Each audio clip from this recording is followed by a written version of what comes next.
Start करते हैं बच्चों। हमने लास्ट क्लास में जो डेटा फ्रेम्स के बारे में पढ़ा था, हमने मोस्टली सारे स्टैटिस्टिकल फंक्शंस पढ़ लिए थे।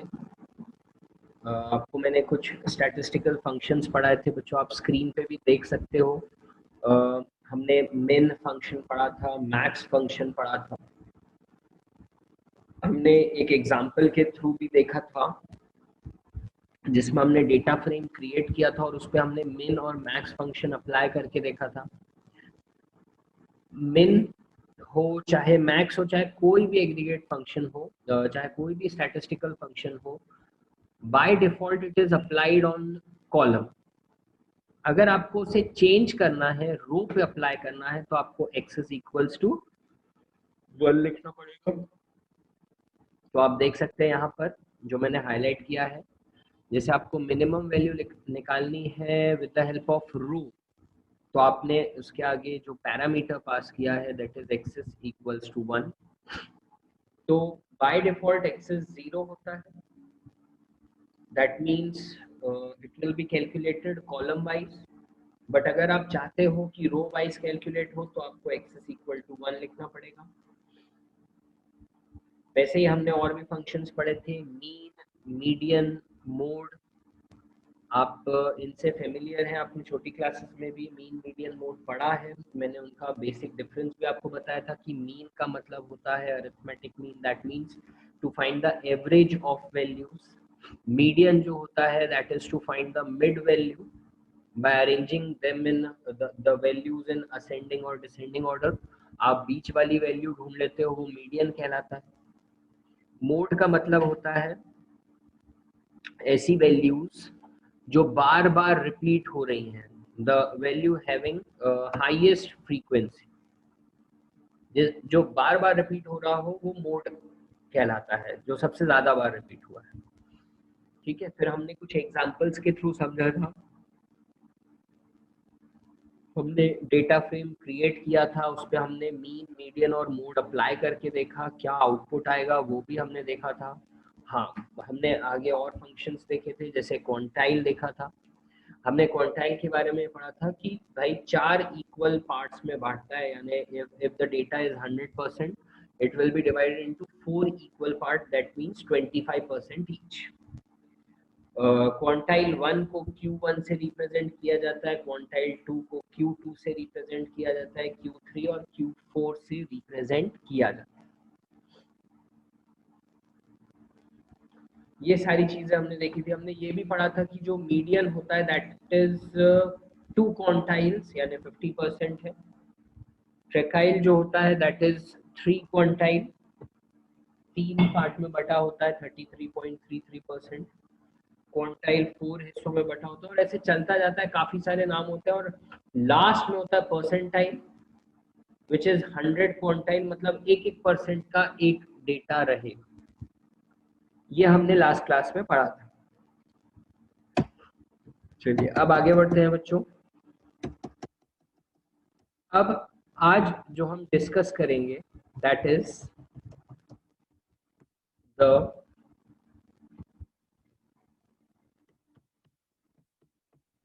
Advance operations on data frames. आज हम advance operations on data frames discuss करेंगे, जिसमें सबसे इंपॉर्टेंट टॉपिक है बच्चों जो आता है एग्जाम में, दैट इज पाइवोटिंग। काफी लोग फेमिलियर होंगे कि पाइवोट होता क्या है, पाइवोटिंग होता क्या है। पाइवोट भी एक स्टैटिस्टिकल मेथड है, स्टैटिस्टिकल फंक्शन है, तरीका है चीजों को क्लासिफाई करने का। डेटा को, एलिमेंट्स को, वैल्यूज को अगर आपको प्रॉपर तरीके से क्लासिफाई करना है तो आप पाइवोटिंग का यूज करते हो। Pivoting is nothing but it is a technique. Pivoting के बारे में यही कहा गया है कि भाई ये टेक्निक है टू रीअरेंज। ये टेक्निक है ताकि आप डेटा को रीअरेंज कर सकें, rearrange the data, rows and column wise. अगर आपको डेटा को प्रॉपर रो और कॉलम वाइज रीअरेंज करना है ताकि इजीली अंडरस्टैंडेबल फॉर्म में वो डेटा आ जाए, इस प्रोसेस को पाइवॉटिंग कहा जाता है।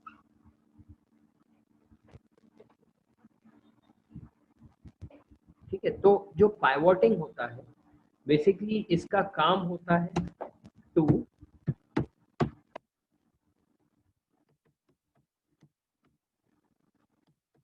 Summarising the data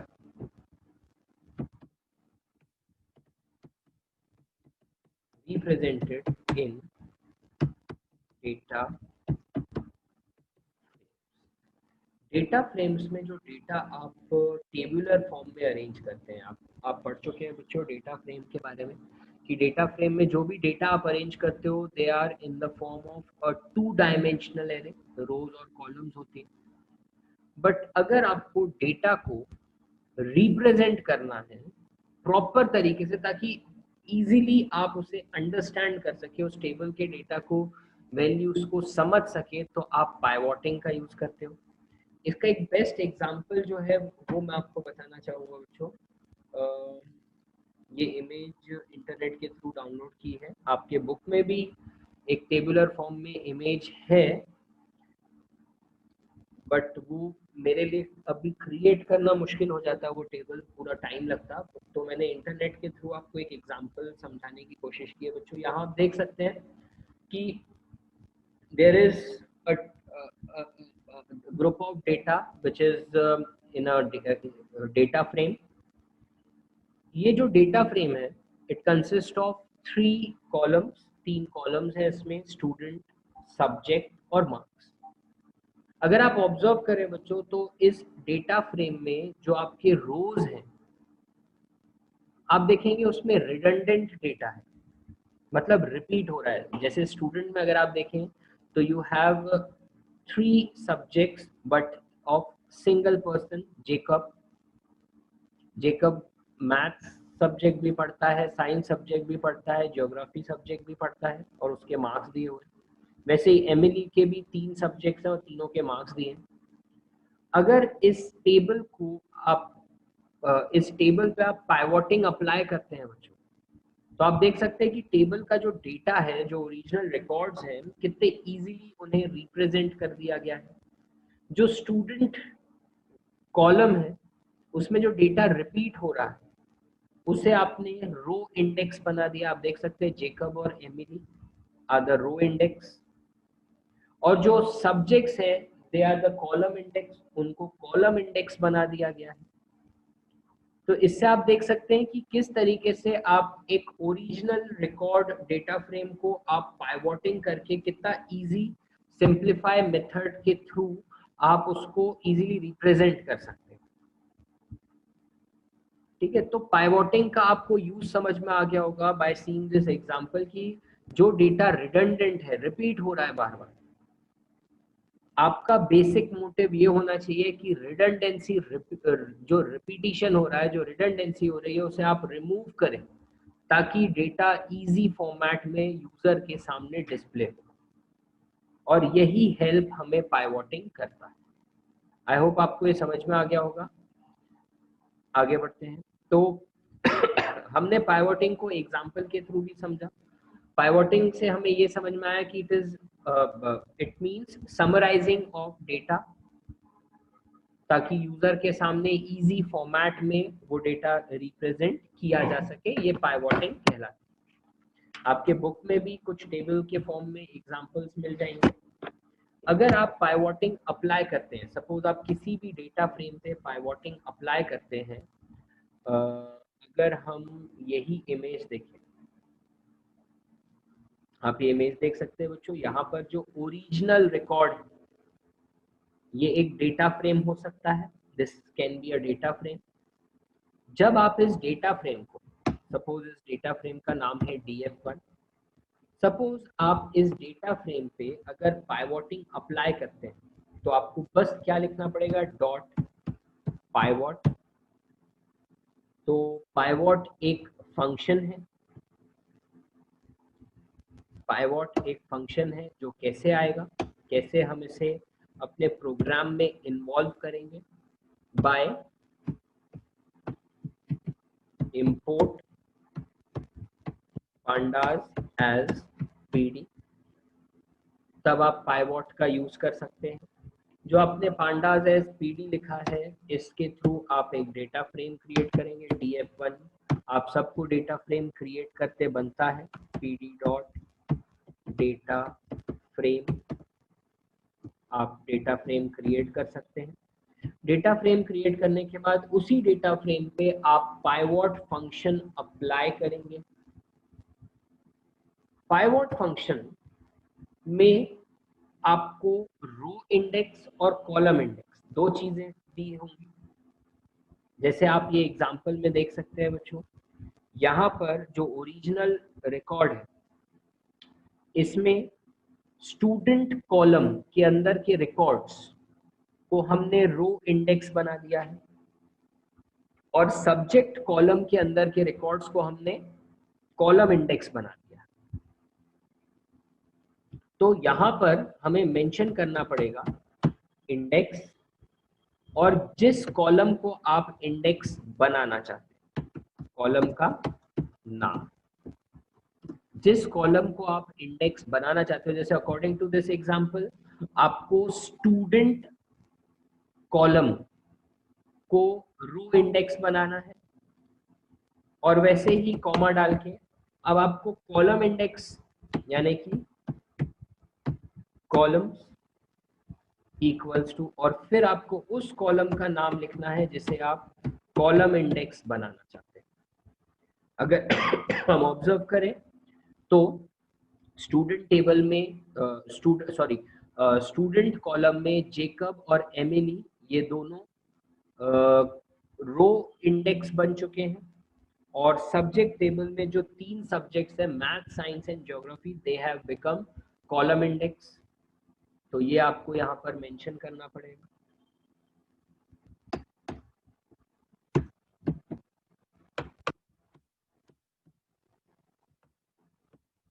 df1 dot pivot,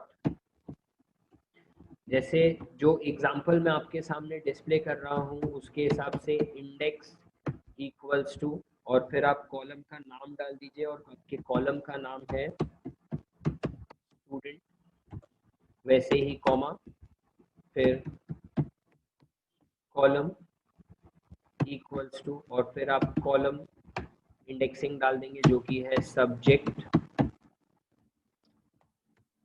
तो ये आप पाइवोटिंग अप्लाई कर देंगे। इस तरीके से जब मैं ये कमांड लिखने के बाद जब हम डेटा फ्रेम को प्रिंट कराएंगे, प्रिंट df1, तब आपको जो सेकंड टेबल वहां पर आपको मिली है, जब आप प्रिंट कराएंगे तो ये जो सेकंड टेबल आपको मिली है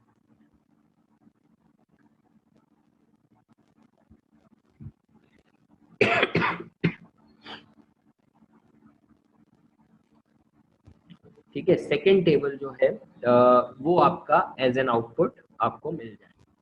तो ये पाइवोटिंग का यूज होता है, इस तरीके से आप पाइवोटिंग करते। पाइवोटिंग का मीनिंग क्या है मैं आपको अगर एक बार शॉर्ट में रिवाइज करा दूं तो पाइवोटिंग इज अ टेक्निक, एक टेक्निक है जिसके थ्रू आप रोज और कॉलम्स को रीअरेंज कर सकते हो ताकि डेटा फ्रेम का डेटा समराइज हो जाए और इजी अंडरस्टैंडेबल फॉर्म में वो डिस्प्ले होने लगे। पाइवोटिंग करनी है डेटा फ्रेम पे तो आपको ऑब्वियसली एक डेटा फ्रेम पहले बनाना पड़ेगा। डेटा फ्रेम बनाने से पहले आपको लिखना पड़ेगा इंपोर्ट पांडाज एज पीडी, फिर आप एक डेटा फ्रेम क्रिएट करें। डेटा फ्रेम में आप रिकॉर्ड्स डालिए, रोज और कॉलम्स डालिए, 2 डायमेंशनल एरे बनाइए। फिर डेटा फ्रेम पे आप पाइवोट अप्लाई कीजिए और पाइवोट में आपको जब पाइवोट होने के बाद रो इंडेक्स और कॉलम इंडेक्स बदलना पड़ेगा तो इंडेक्स क्लॉज में आप उस कॉलम का नाम डालेंगे जो आपको रो इंडेक्स बनाना है, कॉलम के आगे आप वो कॉलम का नाम डालेंगे जिसे आपको कॉलम इंडेक्स बनाना है और फिर आप पाइवोट डिस्प्ले कर सकते हैं। इस तरीके से पाइवोटिंग फंक्शन का यूज किया जाता है। आई होप आपको समझ में आया होगा बच्चों। अगर इन केस कोई भी डाउट है आप चैट में लिख के पूछ सकते हैं बच्चों, अगर कोई भी डाउट है।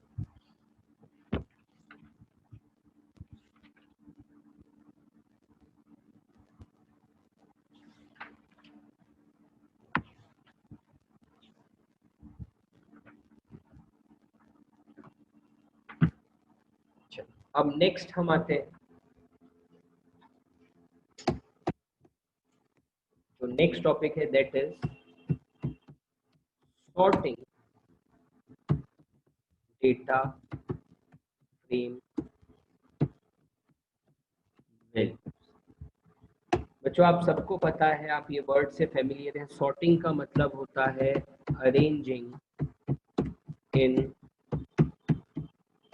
असेंडिंग या फिर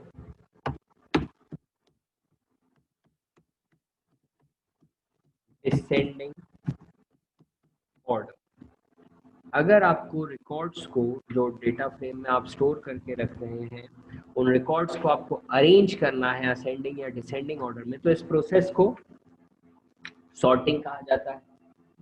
सॉर्टिंग करने के लिए आपको बिल्कुल जो इसका जो बेसिक सिंटेक्स है, TF1 डेटा फ्रेम का नाम लिखेंगे आप,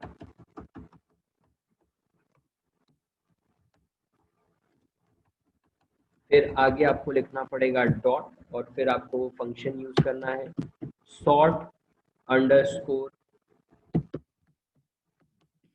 वैल्यूज, और फिर इसके बाद आपको ये मेंशन करना पड़ेगा कि सॉर्टिंग आपको कॉलम वाइज करनी है या रो वाइज। बाय डिफॉल्ट बच्चों एक्सेस 0 होता है, पर आप चाहें तो 0 की जगह 1 कर सकते हैं। तो ये आपके ऊपर डिपेंड करता है कि आप सॉर्टिंग जो है रिकॉर्ड्स की वो रो वाइज करना चाहते हैं या कॉलम वाइज करना चाहते हैं।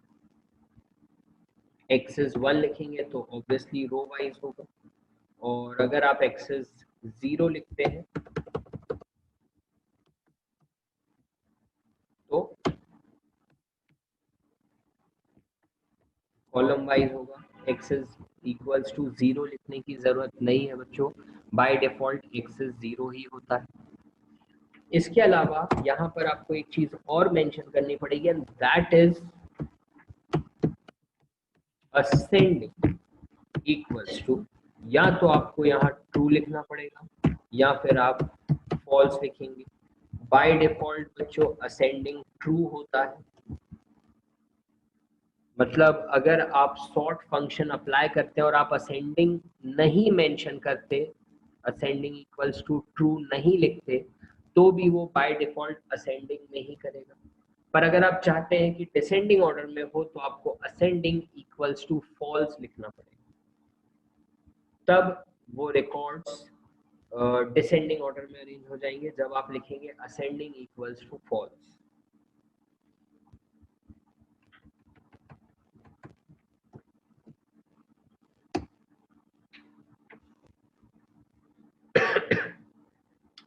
ठीक है, तो सिंपल सा कंसेप्ट है बच्चों।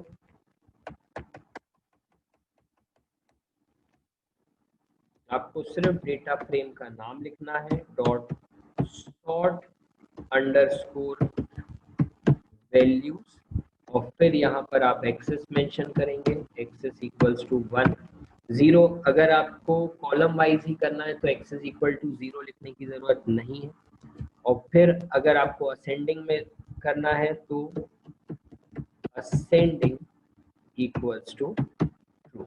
वैसे बाय डिफॉल्ट असेंडिंग भी ट्रू ही होता है, अगर आपको डिसेंडिंग ऑर्डर में करना है तब आपको लिखना पड़ेगा असेंडिंग इक्वल्स टू ट्रू। ठीक है, तो इस तरीके से आप सॉर्टिंग करते हैं।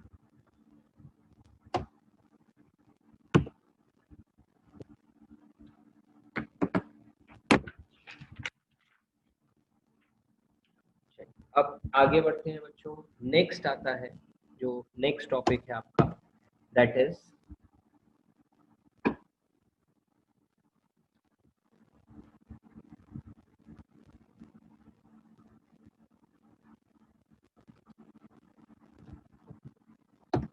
हाँ एक्सेस इक्वल्स टू 1 मेंशन करेंगे तो रो वाइज सॉर्टिंग होगी।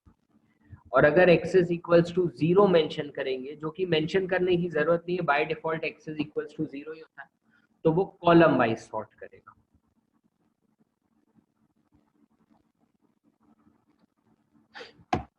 आगे बढ़ते हैं बच्चों। नेक्स्ट हम आते हैं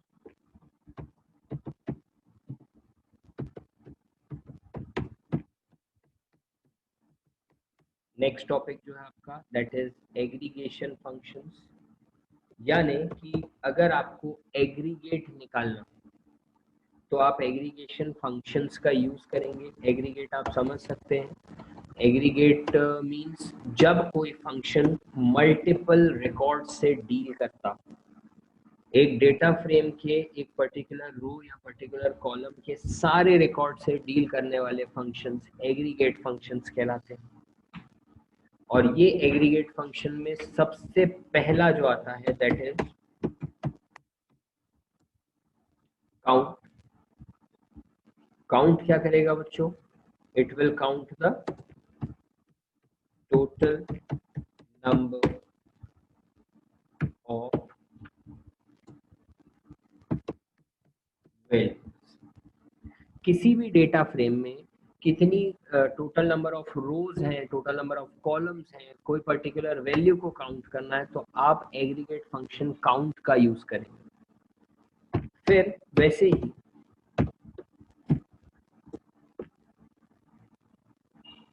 नेक्स्ट इज सम। ऑब्वियसली बच्चों नाम से ही समझ में आ रहा है, आप सब फेमिलियर भी हैं। सम क्या करेगा? कैलकुलेट द सम, या फिर हम कह लें टोटल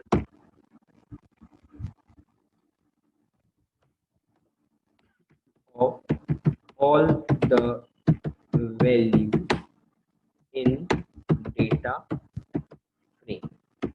तो डेटा फ्रेम में अगर आपको सारी वैल्यूज का सम करना है, रो वाइज चाहे कॉलम वाइज, तो आप सम फंक्शन का यूज करेंगे। फिर आप ये एग्रीगेट फंक्शंस पढ़ चुके हैं आप, इसे लास्ट क्लास में ही, इससे पहले वाली क्लास में ही आपने पढ़ा था। मीन, मीडियन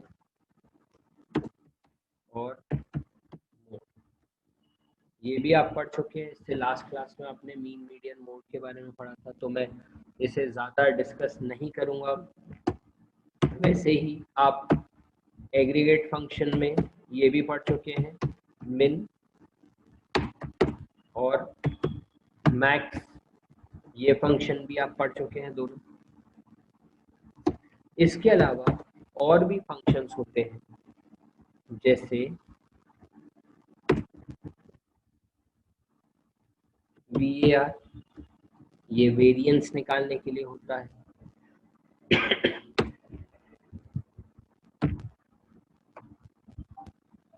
और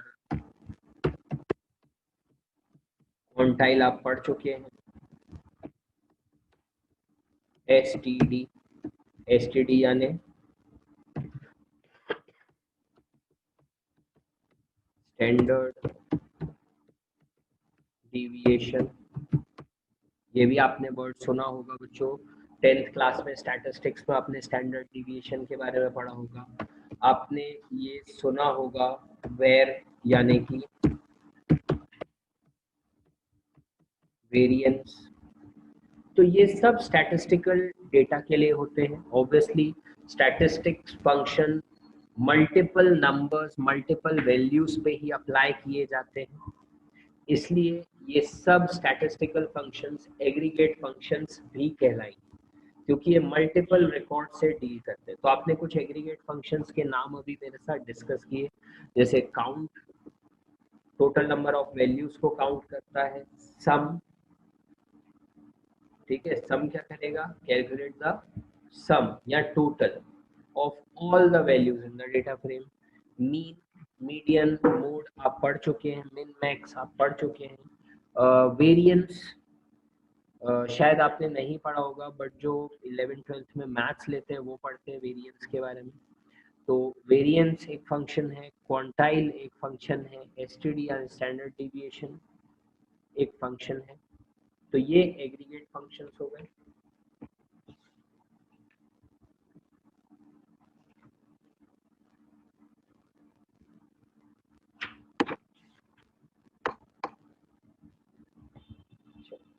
अब नेक्स्ट हम बात करते हैं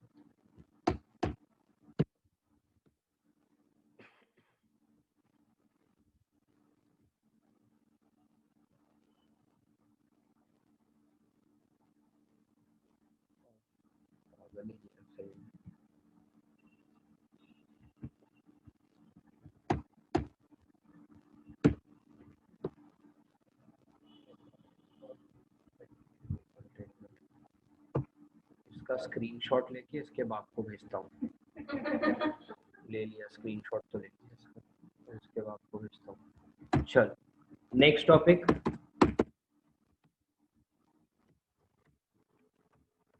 नेक्स्ट इज कंबाइनिंग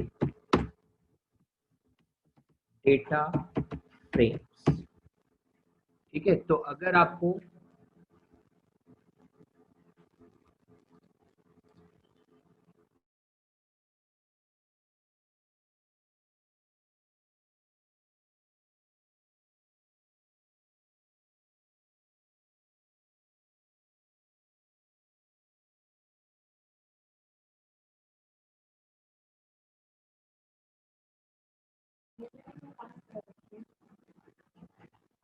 तो चलिए कंबाइनिंग डेटा फ्रेम्स की बात करें तो आप दो या दो से ज़्यादा डेटा फ्रेम्स को आपस में मर्ज भी कर सकते हैं।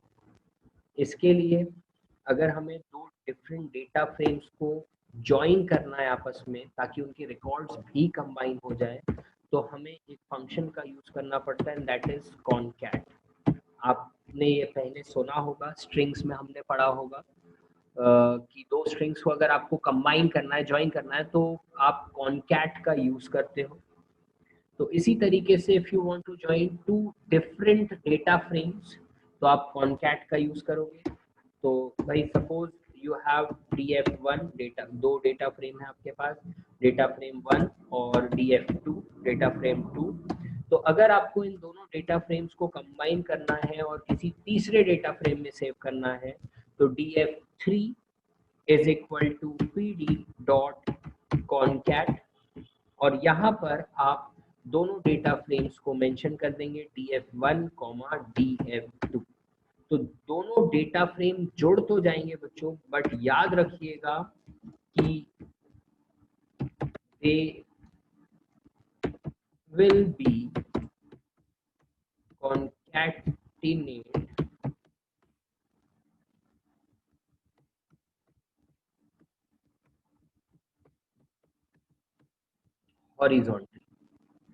हॉरिजॉन्टल ऑर्डर में ये कनेक्ट होंगे एक दूसरे से।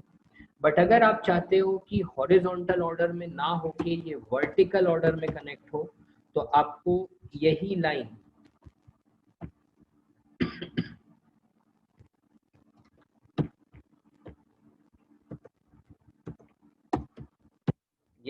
लिखनी है।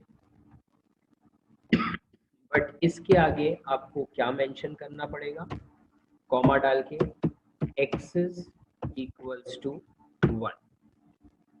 तब ये दोनों डेटा फ्रेम्स जो है they will be concatenate in vertical और वर्टिकली ये दोनों जुड़ जाएंगे, मतलब एक के नीचे एक जुड़ जाएगा।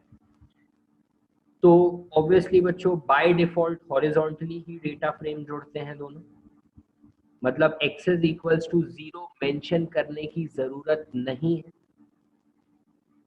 अगर आपको अगर आप एक्सेस इक्वल्स टू 0 मेंशन नहीं करते हैं, ऑब्वियसली बाय डिफॉल्ट एक्सेस 0 ही होता है, तो दोनों डेटा फ्रेम्स हॉरिजॉन्टल ऑर्डर में जुड़ जाएंगे एक दूसरे से।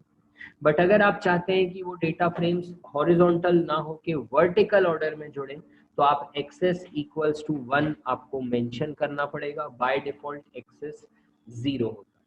तो इस तरीके से आप दो डेटा फ्रेम्स को आपस में कंबाइन कर सकते हैं, कॉन्कैटिनेट कर सकते हैं, एक दूसरे के साथ जोड़ सकते हैं।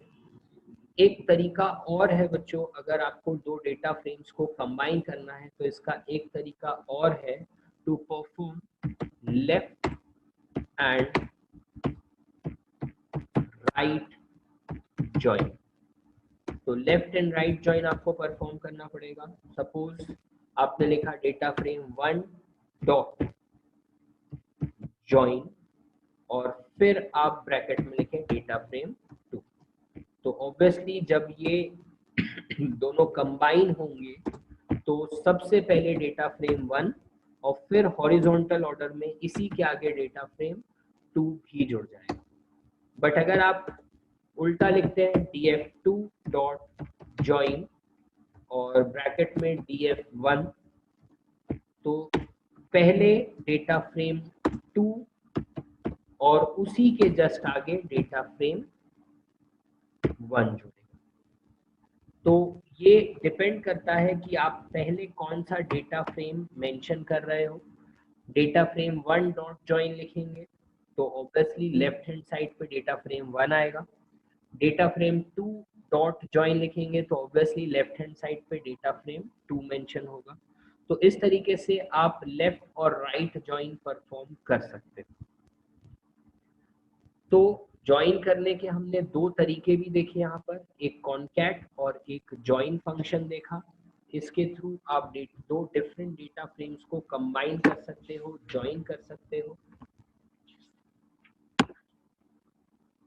अब इसके अलावा और भी काफ़ी फंक्शंस हैं।